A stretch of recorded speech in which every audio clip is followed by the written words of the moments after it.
Ćao, ja sam Milica, a ti pratiš prvu epizodu kućne radionice Da nam klima štima. Udruži mi se, upoznaj našu planetu i otkrij načine kako da joj pomogneš. Možemo li da počnemo? Akcija! Toplota. Nekad ume da bude veoma prijatna, a nekad mi dođe da padnem u nesvest od toplote. Kao da je leto, a pouzdano znam da nije. Ali koje godišnje doba? Da li je zima ili jesen ili proleće? To stvarno nemam pojma. Nekad si mogu da vidiš jasnu razliku. A danas? Odjednom se desi da za novu godinu bude toliko toplo da možeš samo da maštaš o čarolijama na snegu i ledu. Ili u junu da bude toliko hladno da moraš ponovo da izvadiš svoju zimsku jaknu. Iskreno ti kažem, ja svoju uvek držim u gepeku. Za svaki slučaj. Zašto se to dešava? To se pitaš. Priroda i ljudi. Planeta Zemlja i mi, zemljaci, mnogo smo povezaniji nego što možeš da zamisliš. Da li znaš šta je efekat staklene bašte? Da li se pitaš kako se temperatura na Zemlji održava? Kako uopšte živimo? Ne znaš? Ostani sa nama da saznaš. Sad ću da ti objasnim kako sve to funkcioniše. Zamisli da si negde, bilo gde, sunce sija, a ti misliš i misliš i sve te ideje postaju jedna ideja. Ona odlazi u svemir, a onda se kao bumerang vrati u tvoju glavu.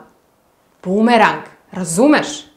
Isto tako i sunčevi zraci dospevaju do Zemlje, a onda se odbijaju od nju i vraćaju u svemir.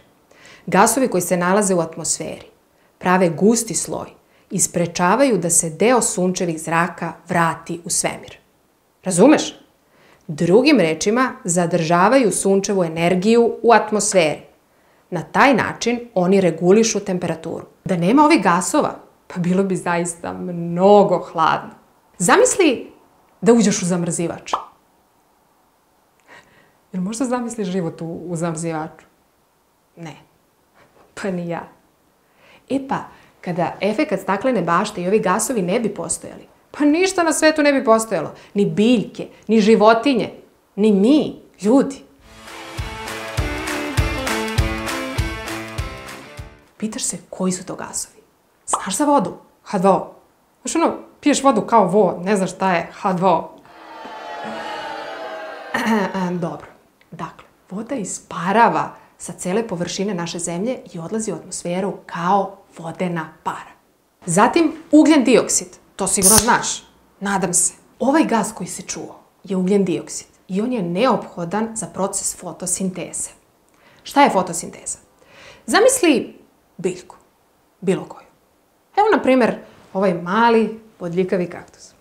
Kaktus koristi ugljen dioksid, sunčevu svetlost i vodu i tokom fotosinteze on stvara sebi hranu. Ali ono najvažnije je da on tako oslobađa kiseonik. Da, bez kiseonika ne bismo mogli da dišemo. Ni mi, ni životinje. Pa vidi kako je sladak. Baš je sladak, vidi. Treći gas je metan. Oprezno sa metanom, jer može da se desi šta? Eksplozija. U čemu je stvar onda? Šta se desi kad se sve to poremeti? Šta se desi kad se povećava koncentracija ovih gasova? Omotač oko Zemlje postaje gušći i blokira jedan deo sunčeve energije da se vrati nazad u svemir. Toplota postaje zarobljena, temperature sve veće i veće. Događaju se klimatske promene usled čega se tope lednici, povećava nivo svetskog mora, poplave, potpuno se menja lanac ishrane, a neke biljke i životinje izumiru. Eto zašto mi je toliko toplo. Zarobljena sam! Sigurno se pitaš ko je odgovoran što je meni toplo. Mislim, nama. Ko je odgovoran što je nama toplo? Ako misliš da je samo meni toplo, varaš se. Uskoro će i tebi biti toplo. I tvojoj mami, i tati, i baki, i deki, i kuci, i maci, i tigru. Šta? Nemaš tigra? Dobro, u redu. Ali to ne sme da se desi, kažem ti.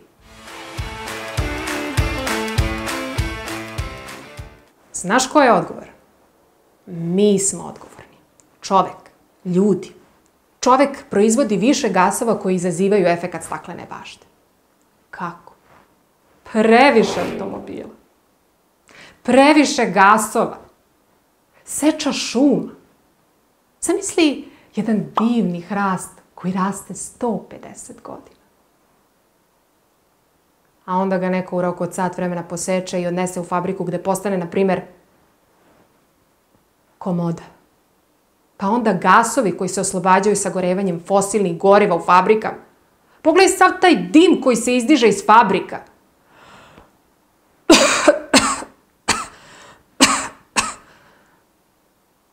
Užas. Da li shvataš šta se dešava? Da bismo kontrolisali temperaturu, moramo da kontrolišemo i količinu gasova koju proizvodimo. Što više ovih gasova imamo u atmosferi, to je naša planeta toplija. I ne samo to, ako se ne budemo potrudili da smanjimo koncentraciju ovih gasova, u budućnosti ćemo imati sve više kiša, poplava i ekstremnih temperatura koje mogu dovesti do nestašice vode i hrane. Najvažnije je da shvatimo zbog čega se sve ovo dešava i zbog čega je naša planeta sve toplija. Mora da postoji ravnoteža. Prosečno povećanje globalne temperature treba da bude manje od 2 stepena Celzijusa. Zapiši to. Zamisli da se temperatura tvog tela stalno povećava. Zamisli da imaš temperaturu 39.